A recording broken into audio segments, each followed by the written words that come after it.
కేసీఆర్ కుటుంబం ఏడికైనా పోతే సిరిసిల్ల కేసీఆర్ కొడుకు పోతుండంటే ఒక రాచమర్యాలు అబ్బాబ్బా ఇక భూమి మీద మొత్తం గాలిలో వేరు మోడదాకా భూమిలో ఆకాశం నడిచి ఇట్లా అడ్వాన్స్ గా భారతీయ జనతా పార్టీ కార్యకర్త 2వ మంది అరెస్ట్ చేస్తారు, గోడ జమ చేస్తారు, ఇప్పుడు లాఠీ చార్జ్ కేసులు. ఇప్పుడు ఏమయ్యా, ఇప్పుడు అన్ని ముసుకొని ఇలా పడ్డారు ఇప్పుడు.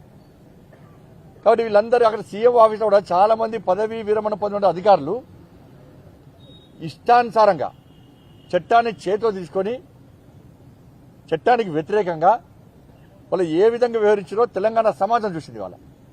వాళ్ళు పొట్టుపొట్టి సంపాదించుకున్న అధికారులు కొంతమంది 10,000 మంది అధికారులు ప్లస్ కేసీఆర్ కు సంపాదించి పెట్టిర్రు, దోసుకునే మాత్రం తెలంగాణలో పేద ప్రజలను.